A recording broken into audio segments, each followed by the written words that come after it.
Hello everyone, I'm Serene Mercado and welcome to the Spring 2013 edition of Buena Park Today.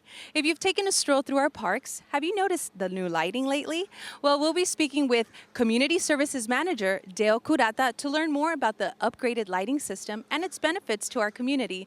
As well, if you did not know, 2013 marks the 60th anniversary celebration of the City of Buena Park. So I invite you to join me as I go visit the Buena Park Historical Society to learn more about the rich history of the city. So let's take a look at Buena Park today.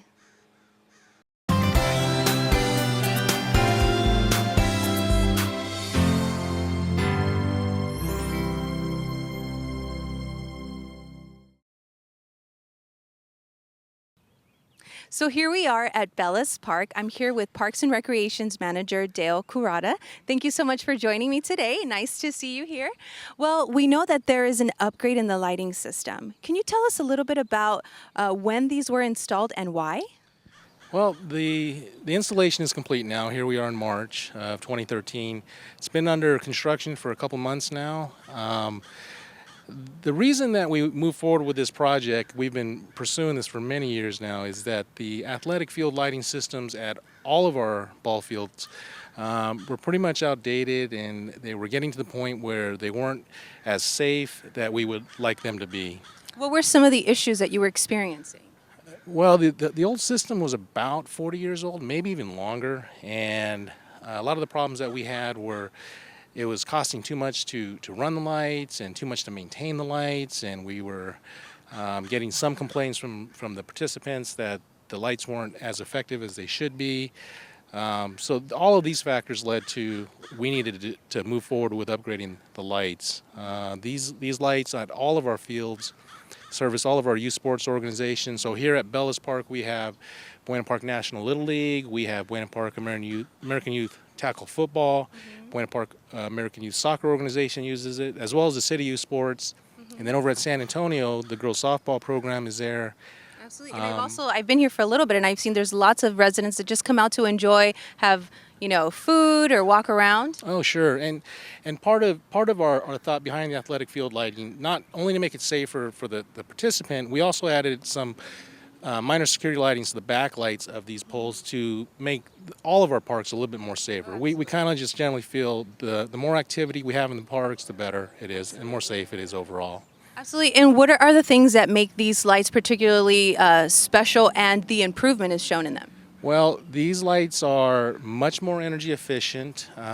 We have actually fewer fixtures. With technology today, it's amazing. We put these new lights up, and there's about 50% the amount of fixtures up there, yet the illumination is greater than it once was. There's less glare and spillage into the neighborhoods. And one of the great things about these lights is that we no longer have to come out and manually turn them on and off. There's a controlling system where our staff are able to call it in via cell phone, or we can set it up on the internet and schedule the lights to come on and off at any given time. So that means someone doesn't have to come and push the on and off button. Right. It makes things a lot easier when we're on one side of town and we need to get over on the other side of town. We can do it really quickly, instantly. Absolutely. And we know this is going to be a great benefit for the community. But one of the things is the funding for this type of lighting system. Where does that come from? This project was fully funded with Park and Lou funds. It's a $1.4 million project. And basically, the Park and Lou funds are funds that can only be used for park improvement projects. So this had no impact on the general fund. And so these funds are a blessing that we can only use in the park system specifically for park improvement projects. Okay. And are there any future plans or any ideas in regards to other improvements that you guys want to do at some of the city parks? Well, improvements, there's always improvements that we want to make at all of our parks. In terms of this project, though, with the athletic field lighting, I think we're pretty much done for a good stretch of time, short of acquiring new parks and having new ball field lighting installed. But this lighting here that we have should last us many, many years into the future, and it's virtually maintenance-free as well. Excellent. And we know it wasn't only this park. What were the other parks that also received this upgrade? The other two were San Antonio Park and Boys Rank Park. Excellent. Well, we also had a chance to go out at nighttime to go see these lights and catch some of these games. So how about we check out that footage?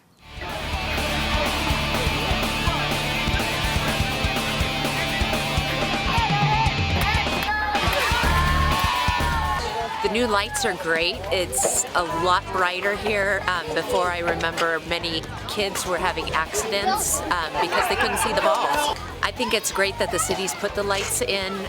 It brightens it up, and I can see a lot more people are here at the park because I think of the lights. I think they're awesome because yesterday I played a baseball game. They're good. I say they're great. The lights are fantastic. It's been a great treat for the kids that haven't played under lights before. I know my team has been very, very excited. It kind of brings that whole baseball atmosphere together for them. The city's investment has been fantastic. The investment in the field and in the league itself, it's been very positive experience for not only the kids, but all the volunteer coaches and the team moms and all the staff that comes here to participate in the program for the kids. The lighting's been great. I mean, the past few years we've only been able to play until about 6 o'clock at night.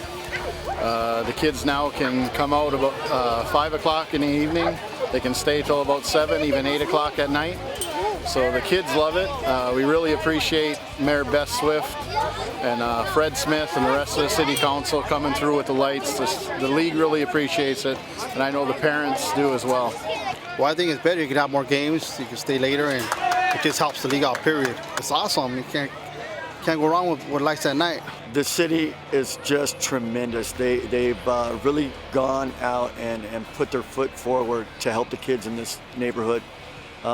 It's certainly a pleasure to be at the park. As you can see, it's well lit. It's exciting. We never used to have fans come out. We got fans all day long now. It has made such a tremendous improvement, not just on this field, but all 3 fields. The kids are much more excited to come out and play ball.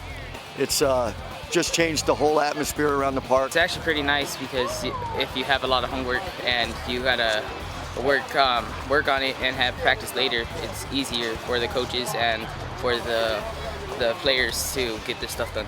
The lights are really good. They're a lot brighter, and the city has done really good work on them. I mean, I remember playing in majors and not be able to see the balls, and when it starts getting dark, and they gave lights to us, and now we can see.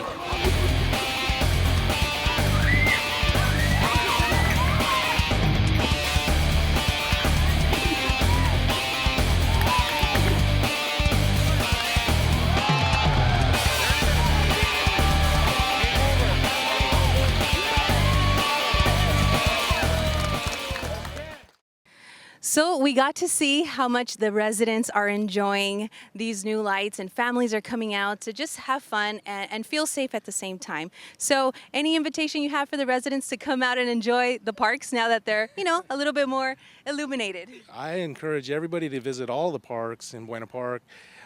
This athletic field lighting upgrade is going to make the experience 100 times better for everybody involved. And come on out, enjoy what we have to offer, and keep in mind that parks make life better for all of us here in Buena Park. Absolutely. Thank you so much for your time. And well, guys, I'm going to head over to the Buena Park Historic Society to see what's happening with the buzz of the 60th anniversary celebration.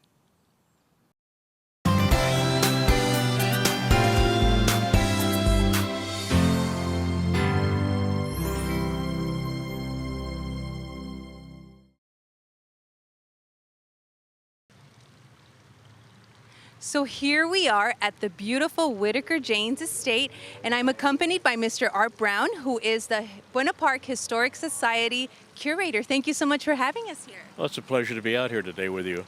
Thank you. And well, we know that this year, 2013, marks the 60th anniversary of the city of Buena Park. Can you tell us a little bit about when it was incorporated? It was incorporated in 1953. The city decided they didn't want to be gobbled up by the city of Anaheim or some other city. It was a county area, so they decided to incorporate it and had a vote of the citizens, and they incorporated. Wow, and we know that Buena Park has so many beautiful historical areas, and this beautiful estate is one of them. This is the old Whitaker Janes home. It was built for James Whitaker, who was the brother of the gentleman that founded the city in the first place, and he lived here until he sold it to the Janes family. It's called the Whitaker Janes Estate for that reason. Yeah, and I know that there's so much of history in there as well. Do you mind showing me around? It'll be a pleasure to, because it's much cooler inside, and I have some photos to show you. Thank you so much. Let's go. Wow, this is incredibly interesting. It's all the old home furniture from the original house, and some donated by residents. It's with the current era of the home, 1800s. Excellent. I see so many pieces, and this lets us into the history of the family, not only the family, but also of the city of Buena Park. Can you tell us a little bit more about the incorporation? I know we mentioned it outside. Can you tell us a little bit more brief history about it? Well, 1953 was the incorporation date, but before that, the residents of Buena Park were getting a little edgy because Anaheim being the biggest city in the county, they were moving west. And they were afraid of getting, they didn't want to be part of that. The Renborg family that owns Nutrilite up at the north end of town, a natural vitamin company, and the Knott family wanted to stay in Buena Park. So Mr. Renberg put up the first money for the incorporation in the election, and after the election, they filed the papers and we became the city of Buena Park. So, Art, regarding the incorporation of Buena Park, before it did get incorporated, was it part of LA or Orange County? Do you know a little bit information on that? Well, back until 1889, we were part of LA County. The whole Orange County was Los Angeles County. In 1889, the people of Orange County petitioned the state a number of times before they finally became their own county. Okay. So. And we also know that right now City Hall is across the street, but where was it before? It was right behind us on the night. We're between 10th and 9th.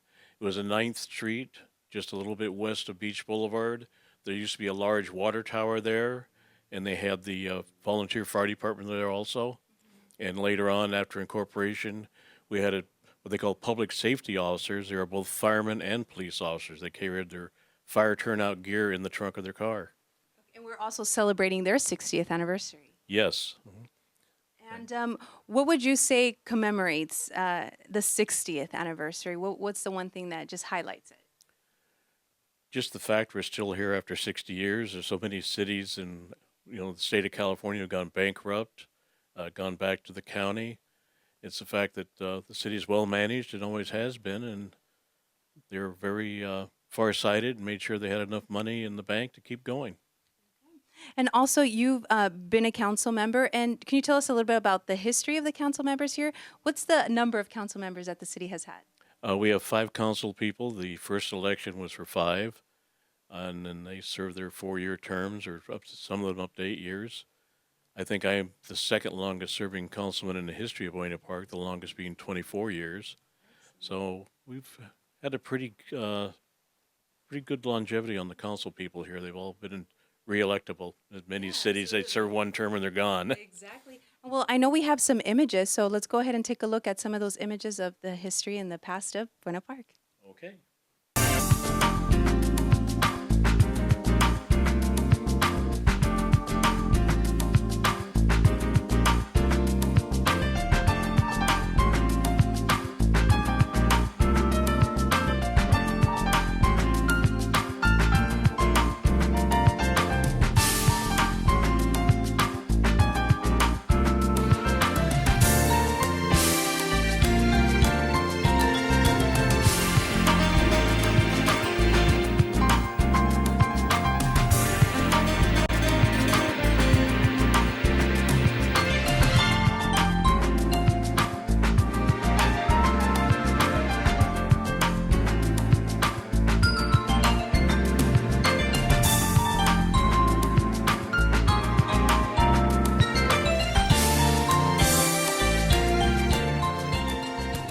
For those people who are watching us, all the residents and other audience members, how can they find out more information about the Buena Park Historic Society? Well, we have a website, historicalsociety.org, which has a lot of photos and the history of Buena Park on that. Or they can call, let me look at this, 714-562-3570. I can answer a lot of questions on the phone, or they can come in, tour the house. We have a book available on Buena Park. So there's a lot of things they can do here. And we not only have the house we're in here, but we have the Bacon House behind this one, which is, it was originally a single wall, well, it still is a single wall construction, which means the only insulation was the wallpaper. So, and they've raised about 5 people in that house, 5 or more kids. Well, these are all excellent stories, and I know that I really want to take a tour of every single room here and also at the house in the back. And our audience members, they can also online schedule tours or call the phone? Either schedule online or call, yes, either way. And we get groups of up to 30 people here at times. And every year the local school districts have a local history, and they come and tour the houses also. Excellent. Well, if you don't mind, I think we would love to come back and visit and maybe just do a program on the house and all the history that you guys have to offer. There's a lot here in the house. It's all back in the old days. There was no indoor plumbing when this house was built, and still no indoor plumbing except in my office. Just a sink. And electricity was added later on. We do thankfully have electricity in the house. But it's cold in the winter and hot in the summer, though, in this house. Okay, so we should come in the springtime? Spring or fall is the best, yes. Excellent. Well, thank you so much for your time. And I want to take a little tour. Would you mind showing me around? No, I'd be more than welcome. Okay, let's go.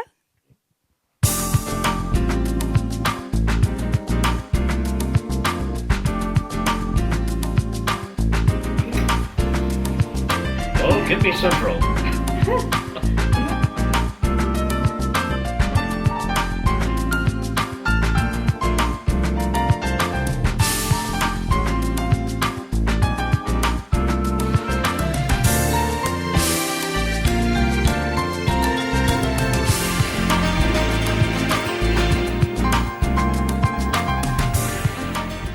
Well, I want to thank Dale Currator and Mr. R. Brown for sharing their time on this edition of Buena Park Today. We hope you've all enjoyed it. So make sure you visit one of our parks and schedule an appointment to visit this house as well.